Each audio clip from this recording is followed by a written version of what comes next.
A Captain and a Madman by RazielZonoran. Chapter 1. A New Shore. Captain's Log, Stardate 45442.7. We have brought the Ulians to Caldera IV as scheduled, where the local authorities will detain Jev until such a time as he can be extradited to his world. Though the past several days have been trying, it is a considerable relief that our actions will have prevented such incidents from occurring again. Counselor Troy appears to have recovered from her ordeal, and has returned to active duty. Starfleet has ordered us to Alcharon V, to assist in the establishment of shielding and medical supplies to protect the inhabitants from escalating activity within their sun's corona. Unfortunately, the shielding will not be able to protect a majority of the planet's biome, but it will secure the colonists until such time that Starfleet can assemble an evacuation fleet. Still, given the planet's numerous unique species of flora and fauna, the loss is all but incal. Captain Picard, please report to the bridge. Computer, pause recording. Climbing to his feet, Captain Jean-Luc Picard tugged at his uniform jacket before stepping out from his ready room. The bridge crew were in a flurry of activity, but they didn't seem to be acting too urgently, nor did they seem concerned. The only exception, ironically, seemed to be Data. Though the second officer always had excellent posture, his back seemed if anything stiffer than ever. Report, Mr. Data. Sensors are detecting an extremely high burst of chronoton particles, half a light-year from our present position. Chronoton. A temporal disturbance. That is a possibility, sir. Data replied. Romulan cloaking devices have also been known to produce chronoton particles, though not typically in this concentration. They were quite some distance from Romulan territory, but the possibility was nonetheless a sobering one. Few Federation ships patrolled these outer reaches, and if there was a ship out there, or even a fleet, they could get far without notice. On the other hand, if it was a temporal disturbance of some kind, well, the Enterprise had encountered more than a few, and they had yet to be positive experiences. Still, Data, Picard murmured, resting a hand on the back of the ops chair, our schedule, how stringent is it? The android paused for a half-second before replying, if we were to investigate, we could spend 2 hours at the target coordinates and still reach the colony on schedule. Any longer and we would have to increase speed to compensate. Picard sighed for a moment, then nodded briskly, striding back to his chair and taking a seat. Helm, lay in a course for the coordinates provided by Mr. Data. Aye, sir, course laid in. Engage. Dash dash dash dash dash dash dash dash dash dash dash dash dash dash dash dash dash dash. It had been an interesting day so far. No, Command S3XY. The doctor was currently imploring, frantically working the control console as the TARDIS bucked, whirred and groaned. You can do this, it's just a teensy-weensy little jumbo-sized spatial singularity sucking up a supernova into an abyss of temporal stasis. Come on, you've handled worse in your sleep. You and I against the universe, we can do this together with inspirational theme music and... A sudden, vicious shake sent the doctor flying, the breath blasted from his lungs as his stomach folded around the metal railing. Right. Hauling himself upright, the doctor lunged back at the console. Plan positive reinforcement, not working. Plan kinetic impact, he gave the side of the console a sharp kick, and yelped with pain. Ow. Not working either. All right, I can figure this out. Just cross the wires, carry the infinity, reevaluate my life choices, invest in religion. No, wait. I absolutely, certainly have no idea how to get out of this. Come on, the silence want me dead, they're going to be right cross if I miss that appointment. He gave the console another kick, and the TARDIS gave a long, low groan in response, as if every molecule of its structure was groaning all at once. One last, titanic shake sent the doctor tumbling head over heels, leaving him folded up in a mess of limbs against one of the railings. And then, suddenly, the turbulence stopped, the control room settling into the far more comforting trembles of regular travel. Still sprawled on the floor, the doctor gave a low, bruised chuckle. That's right. Take that, unbeatable quantum oblivion. Rolling over, the doctor hauled himself to his feet, chuckling as he brushed the arms of his jacket, but the chuckle died when he saw a single purple light shining on the console. Well, that's not good. That light's never been on before. What is that light? Tongue flicking across his lips, he gave a lever an experimental flip, nearly stumbling to one side as the control room gave a hard shake. the steady grinding of the time rotor beginning to fade. That's really not good. Ooh. The monitor had begun to flick and blink with numerous symbols. Flashing white neon triangles. And subsequent green strobing twos. That's very not welcome, really, no idea what it means. It was around then that the grind of the time rotor faded away altogether, the cloister bell announcing their arrival. And then, a split second later, the lights flickered out, every single one, plunging the control room into pitch darkness. The deep hum of the TARDIS died away, not even the faintest sound filling the air. The massive chamber became as still, and silent, as a tomb. Abruptly left with no light to see by, and no idea where he'd left his screwdriver, the doctor really just had one thing to say. "Oh, that's bad.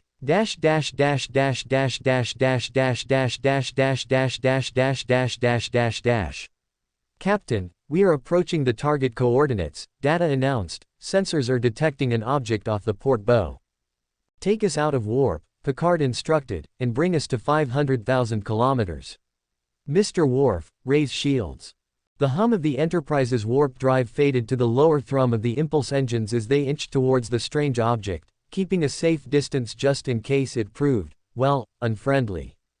"I am scanning the object, sir," Data announced, fingers dancing over the console. "Beginning comparative analysis."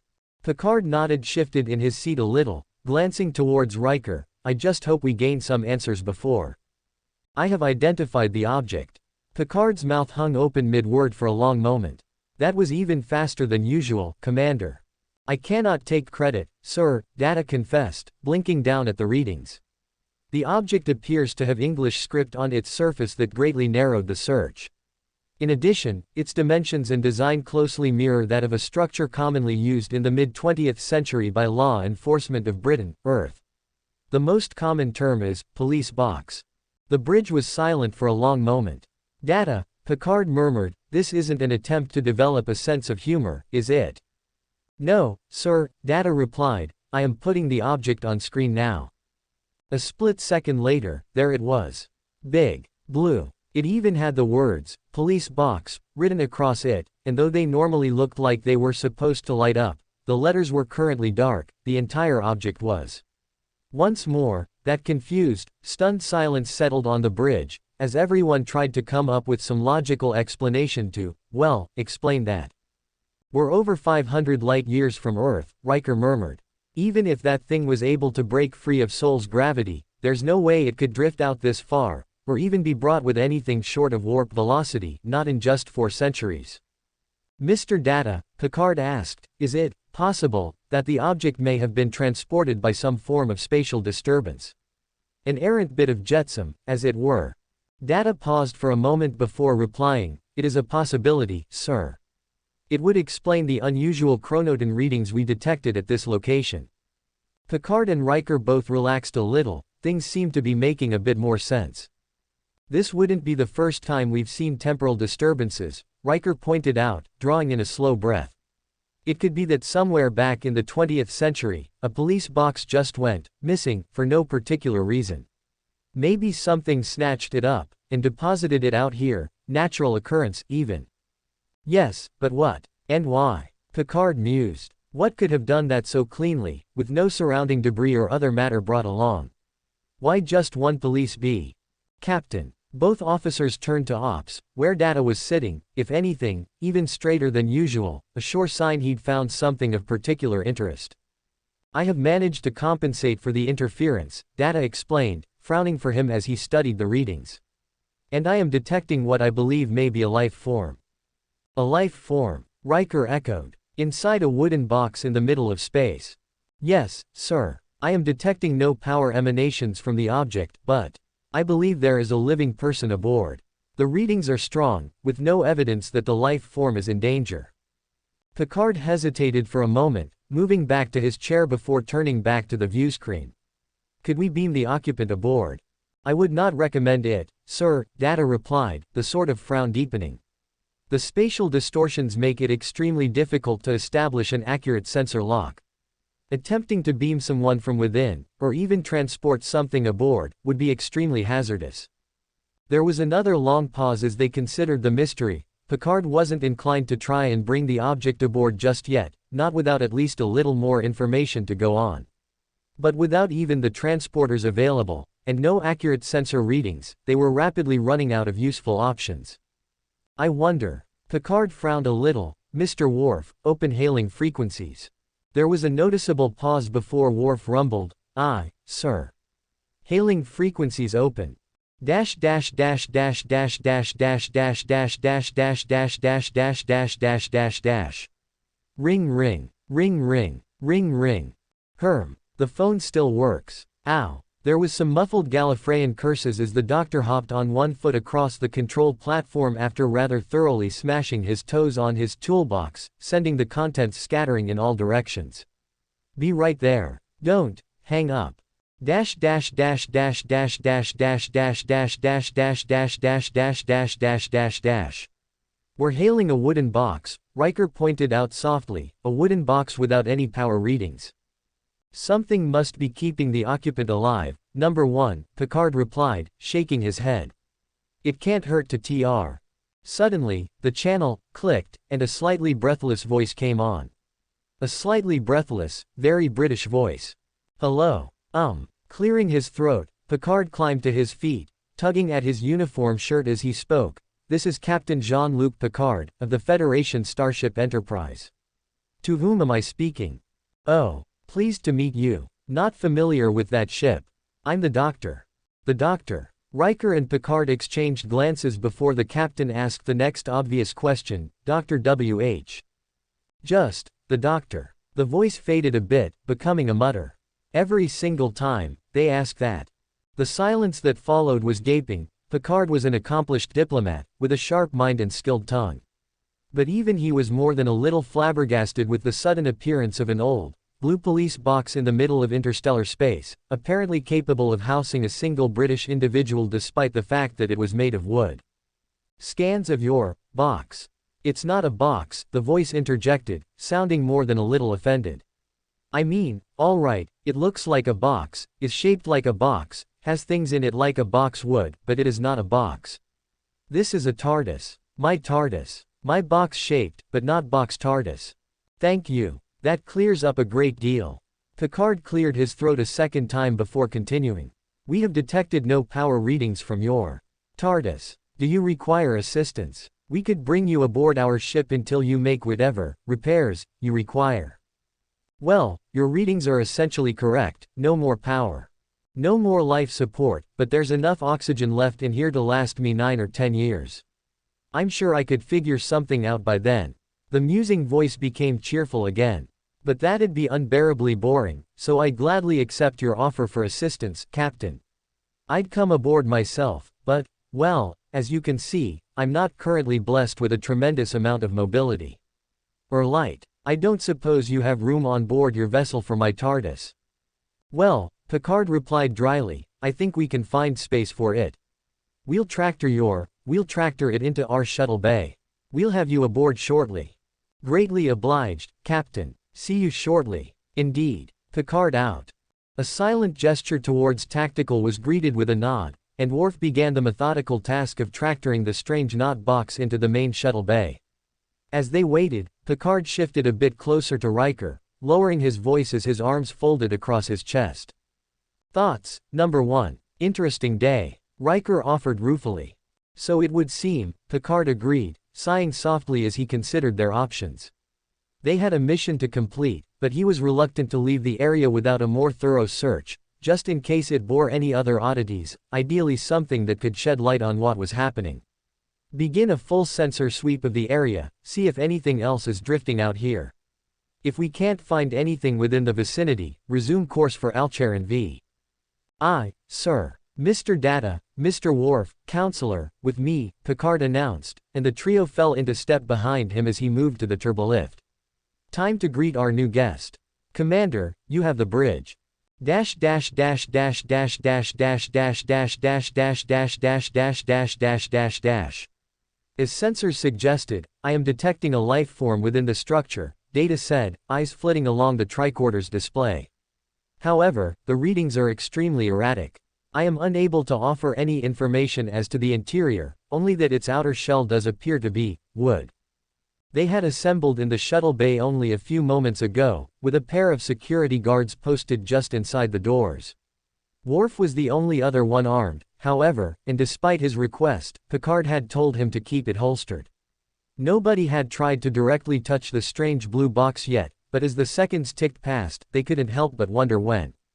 The door suddenly flew open with great enthusiasm. Within, there was only darkness, the shadows too thick to offer any idea as to the interior.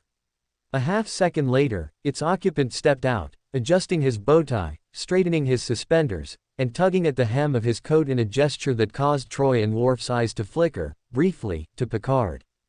"Right, hello." Slipping out of the box, the man tugged the doors shut and paused to straighten his suit jacket again, tugging at the sleeves and then scurrying over to greet the welcoming party.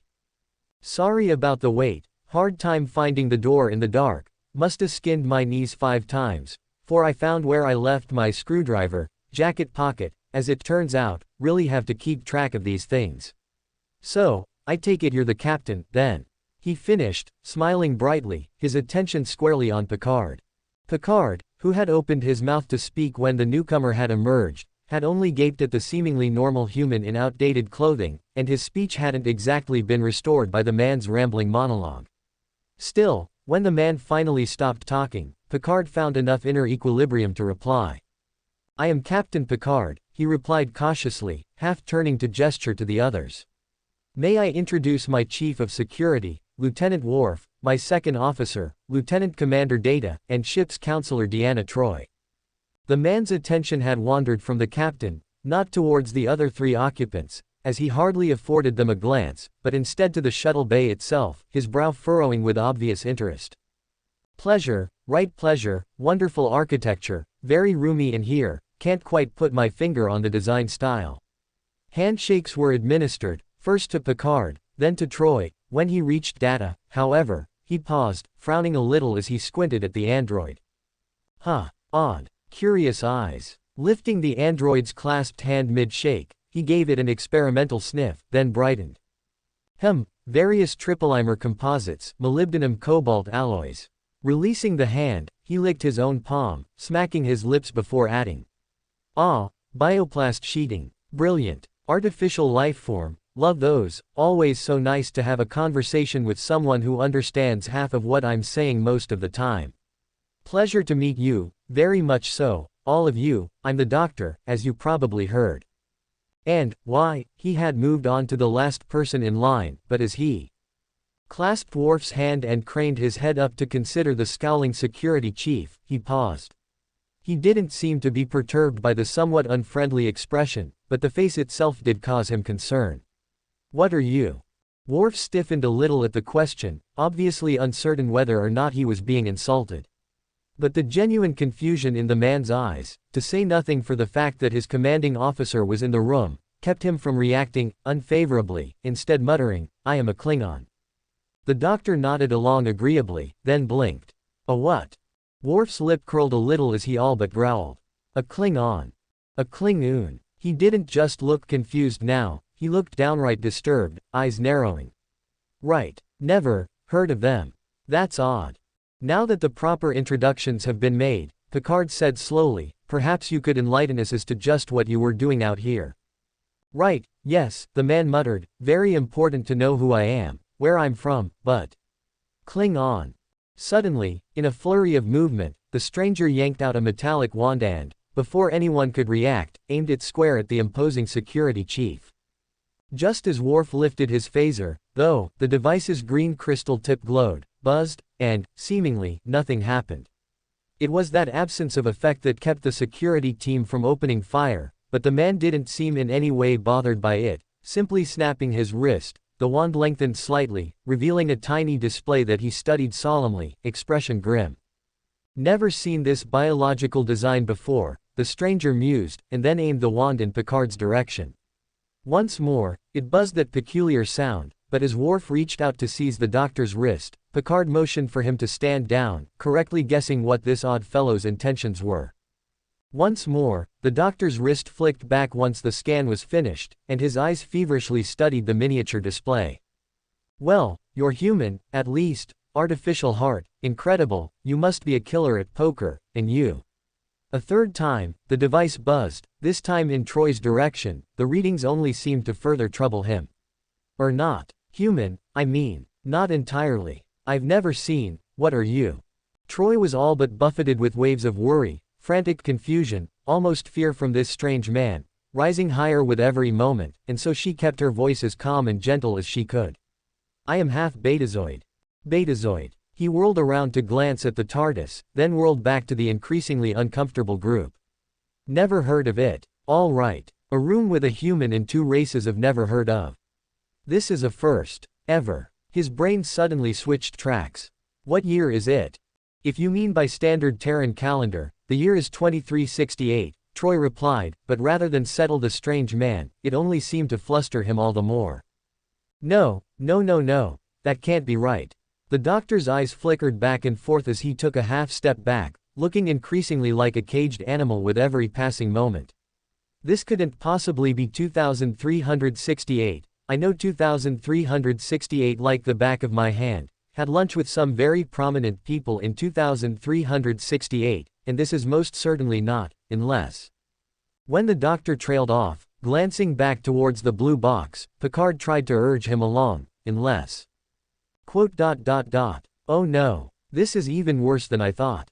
The entire group stiffened a little at that, but Picard took a careful step closer, both hands lifted as if the strange man were brandishing a weapon instead of whatever the hell that was. You're obviously upset about something, Picard said slowly, carefully, but if you could just explain. The doctor suddenly laughed. It was a brief, almost high-pitched, decidedly agitated giggle, his hands flicking outwards in a helpless shrug. Once again, the entire group tensed as the strange madman with his strange, blue box glanced all around the shuttle bay, his teeth clenched, breaths passing in a few sharp gasps before he replied. Well, I'm not, technically, supposed to be here.